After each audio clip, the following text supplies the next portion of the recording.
호세아 7장 1에서 16절 말씀입니다. 7장. 내가 이스라엘을 치료하려 할 때에 에브라임의 죄와 사마리아의 악이 드러나도다. 그들은 거짓을 행하며 안으로 들어가 도둑질하고 밖으로 떼지어 노략질하며 내가 모든 악을 기억하였음을 그들이 마음에 생각하지 아니하거니와 이제 그들의 행위가 그들을 애워싸고 내 얼굴 앞에 있도다. 그들이 그 악으로 왕을, 그 거짓말로 지도자들을 기쁘게 하도다. 그들은 다 가늠하는 자라. 과자 만드는 자에 의해 달궈진 화덕과 같도다. 그가 반죽을 뭉침으로 발효되기까지만 불일으키기를 그칠 뿐이니라. 우리 왕의 날에 지도자들은 술의 뜨거움으로 병이 나며 왕은 오만한 자들과 더불어 악수하는도다.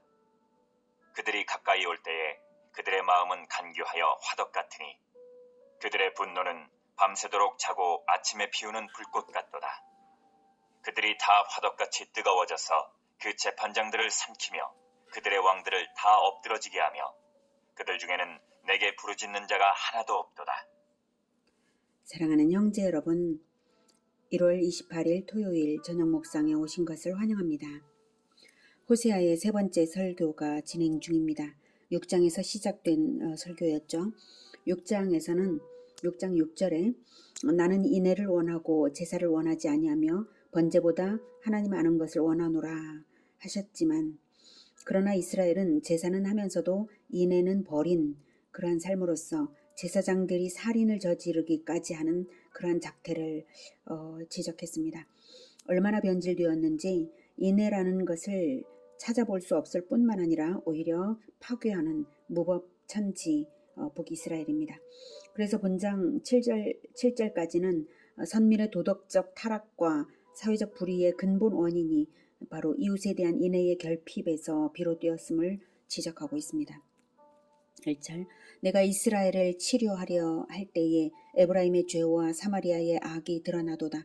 그들은 거짓을 행하며 안으로 들어가 도둑질하고 밖으로 떼지어 노략질하며 하나님께서 북이스라엘의 죄악을 치료하시려고 선지자를 보내어 권면하고 경고하였지만 그럴수록 그들의 악한 행위가 노골화되었다는 말입니다. 에브라임은 북이스라엘 10지파를 대표하는 것이 에브라임 지파여서 북이스라엘을 뜻하는 말이고요. 사마리아 역시 수도니까 북이스라엘이라는 뜻입니다. 안으로 들어간 도둑질하고는 상습적으로 남의 집에 침입해서 도둑질하는 것을 말하고요. 밖으로 떼지어 노략질한다는 것은 노상 강도 행위를 하고 있다는 말입니다. 백주의 강도 행위가 빈번한 무법천지가 된 것입니다. 인애가 없어져서 이런 사회가 되었습니다. 2절 내가 모든 악을 기억하였음을 그들이 마음에 생각하지 아니하거니와 이제 그들의 행위가 그들을 애워싸고 내 얼굴 앞에 있도다. 그들의 행위가 그들을 애워쌌다는 것은 죄악이 하도 많아서 그 죄악에 포위된 상태여서 도무지 하나님께 돌아갈 수 없는 회개가 불가능한 상태가 된 것을 말합니다. 하나님께서 전지적인 능력으로 모든 사람의 행위와 내면까지를 감찰하시는 줄을 그들은 전혀 모르는 거죠. 그래서 그렇기 때문에 스스로의 죄악에 포위된 그런 추악한 형국이 하나님의 얼굴 앞에 있지만 북이스라엘은 하나님의 심판을 피할 길은 이제 전혀 없게 되었다는 것입니다. 3절 그들이 그 악으로 왕을 그 거짓말로 지도자들을 기쁘게 하도다.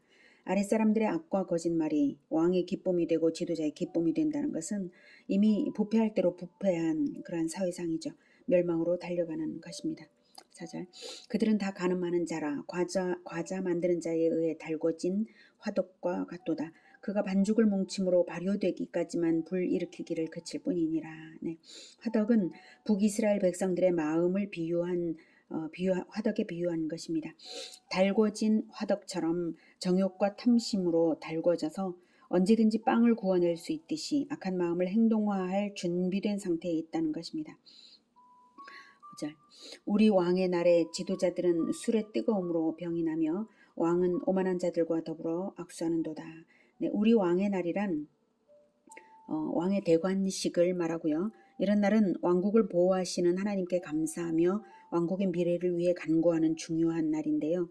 이런 날에 지도자들은 술에 만취해서 병이 날 정도로 무절제하고 왕은 하나님을 의지하지 않고 인간의 지혜를 의지함으로 자기를 대적할 오만한 자들을 가까이에 두는 어리석음을 저질렀습니다. 6절 그들이 가까이 올 때에 즉 아까 오만한 자들이죠. 그들이 가까이 올 때에 그들의 마음은 간교하여 화덕 같으니 그들의 분노는 밤새도록 자고 아침에 피오는 불꽃 같도다. 네, 그들 즉 왕이 가까이 하는 오만한 자들은 가까이 올 때에 이 부분을 개역 한글판에서는 엎드려 기다릴 때라고 번역을 했어요. 뜻은 반역의 기회를 기다리는 것을 말합니다. 그들은 왕에게 가까이 올 때 사실은 엎드려서 반역의 기회를 찾기 위해 가까이 오는 것이죠. 그리고 화덕 같다라고 하고 있어요. 빵 굽는 자가 밤에 자기의 화덕에 연료를 충분히 공급해서 예열해 두어서 밤새도록 예열해 두었다가 아침에 예열을 기다릴 것 없이 바로 빵을 구워낼 수 있도록 만드는 것처럼 반역을 아침에 피우는 불꽃처럼 반역을 준비한다는 말입니다. 왕은 왕권 유지의 수단으로서 오만한 자들을 가까이 두지만 그들은 반역을 품고 있는 것입니다. 그러니 나라가 결국 어떻게 되겠습니까? 7절 그들이 다 화덕같이 뜨거워져서 그 재판장들을 삼키며 그들의 왕들을 다 엎드러지게 하며 그들 중에는 내게 부르짖는 자가 하나도 없도다. 네. 결국 북이스라엘 사회는 민심이 흉흉해지고 내란이 거듭 일어날 수밖에 없었습니다. 그래서 여로보암 2세 이후에 스가랴에서 호세아 왕까지 6명의 왕이 통치하던 30년 동안 북이스라엘은 무려 4번이나 내란이 일어났고요. 제명에 죽은 왕은 므나헴 한 사람뿐입니다. 내란이 거듭되니 강성했던 북이스라엘은 급속하게 약화되고 결국 아수르의 침입을 당해서 주전 722년에 멸망당했습니다. 부강하던 한 나라가 멸망하는 데에 불과 30년밖에 걸리지 않았습니다. 한 가문도 아니고 한 가정도 아니고 한 나라가 말입니다. 그러면서도 하나님께 부르짖는 자가 하나도 없다는 이 사실이 절망적인 것입니다. 하나님은 이런 와중에라도 하나님께 부르짖기를 간절히 기다리시건만 아무도 없다는 것입니다. 하나님을 떠나고 인애를 버린 나라의 비극적 운명이 바로 그런 것입니다. 여기까지 인애를 버린 것이 도덕적 타락과 사회적 불의가 판치게 된 그런 근본 원인이었음을 가르쳤습니다. 여기까지가 세 번째 설교였고요. 호세아는 총 9편의 설교로 이루어졌고 이제 네 번째 설교가 8절부터 시작이 됩니다. 에브라임이 여러 민족 가운데에 혼합되니 그는 곧 뒤집지 않은 전병이로다. 이방인들이 그의 힘을 삼켰으나 알지 못하고 백발이 무성할지라도 알지 못하는도다. 이스라엘의 교만은 그 얼굴에 드러났나니 그들이 이 모든 일을 당하여도 그들의 하나님 여호와께로 돌아오지 아니하며 구하지 아니하도다. 에브라임은 어리석은 비둘기같이 지혜가 없어서 애굽을 향하여 부르짖으며 아스르로 가는도다. 그들이 갈 때에 내가 나의 그물을 그 위에 쳐서 공중의 새처럼 떨어뜨리고 전에 그 회중에 들려준 대로 그들을 징계하리라. 화 있을진저 그들이 나를 떠나 그릇 같음이니라. 패망할진저 그들이 내게 범죄하였음이니라. 내가 그들을 건져주려 하나 그들이 나를 거슬러 거짓을 말하고 성심으로 나를 부르지 아니하였으며 오직 침상에서 슬피 부르짖으며 곡식과 새 포도주로 말미암아 모이며 나를 거역하는도다. 내가 그들 발을 연습시켜 힘있게 하였으나 그들은 내게 대하여 악을 꾀하는도다. 그들은 돌아오나 높으신 자에게로 돌아오지 아니하니 속이는 활과 같으며 그들의 지도자들은 그 혀의 거친 말로 말미암아 칼에 엎드러지리니 이것이 애굽 땅에서 조롱거리가 되리라. 이제 네 번째 설교를 계시하는 부분입니다. 8절부터 이방과의 혼잡, 하나님보다 강대국을 의지하는 행위, 그런 것들을 책망하고 심판을 경고하고 있습니다. 8절 에브라임이 여러 민족 가운데 혼합되니 그는 곧 뒤집지 않은 전병이로다. 북이스라엘이 스스로 이방 민족들과 혼합되어서 위선적인 모습으로 예배한다는 말입니다. 즉 전병을 지져서 소재로 하나님께 드릴 때에 한쪽만 뒤집어서 해야죠. 한쪽만 타게 해서는 안 되겠죠. 그런데 한쪽만 타서 까맣고 다른 한쪽은 허연 그런 전병처럼 앞뒤가 달라서 위선적인 그런 모습을 하고 있어서 하나님께서 받으실 수 없다는 것입니다. 왜 앞뒤가 다르냐면 한편으로는 선민인체하면서 하나님께 제사를 드리지만 사실은 합법적인 제사를 가장한 우상 숭배이기 때문입니다. 여호와의 이름으로 이방신을 섬기는 혼합 종교를 하나님께서 받으실 수 없는 것이죠. 그들의 종교 상태가 그렇게 되어버렸습니다. 9절 이방인들이 그의 힘을 삼켰으나 알지 못하고 백발이 무성할지라도 알지 못하는도다.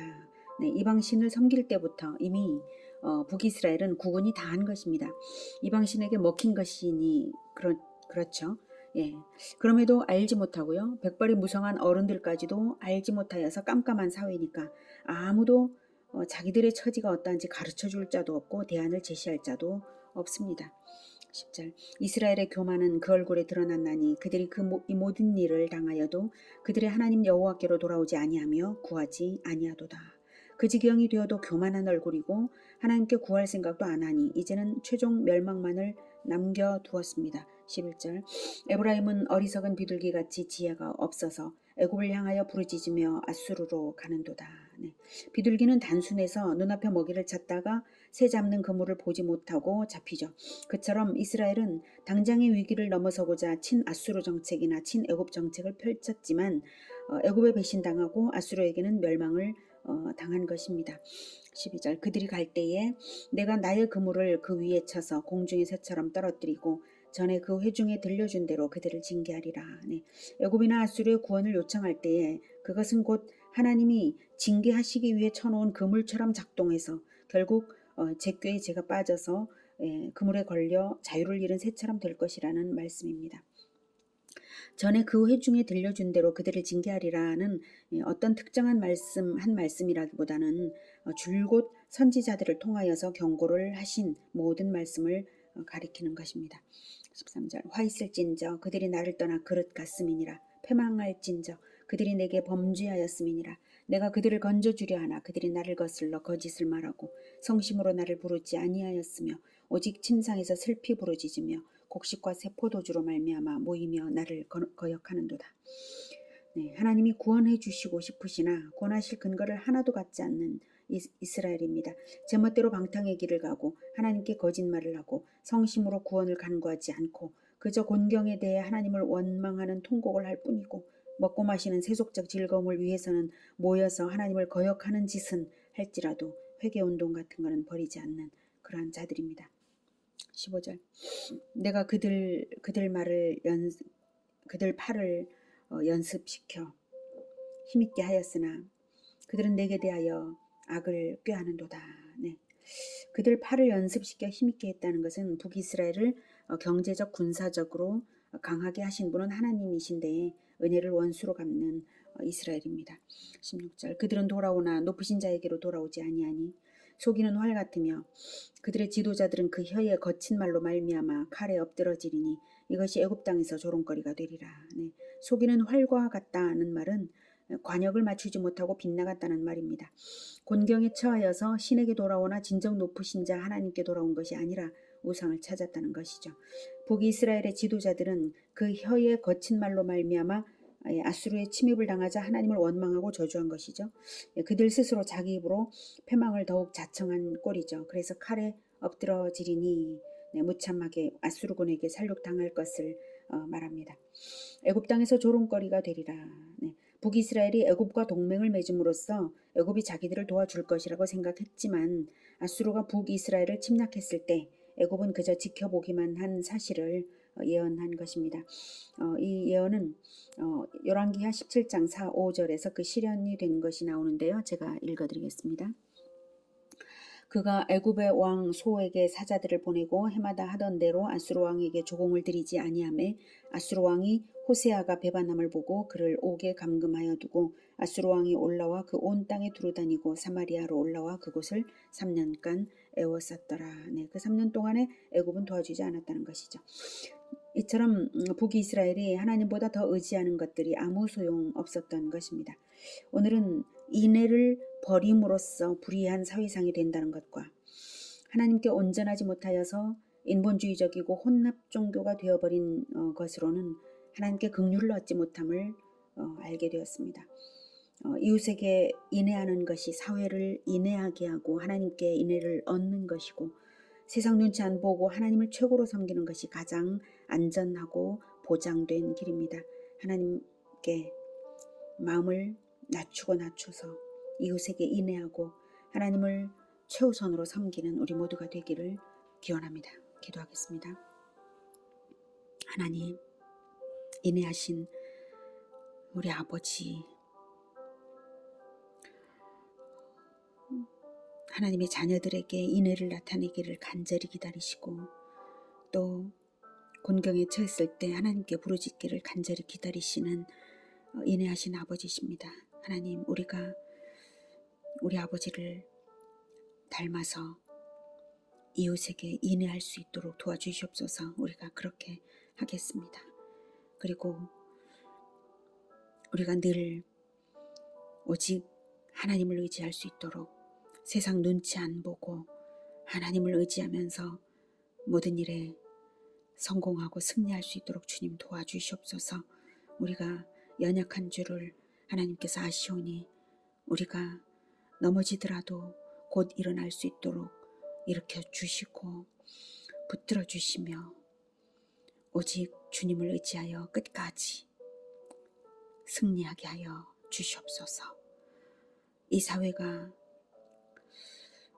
점점 도덕적으로 타락하여 갑니다. 하나님,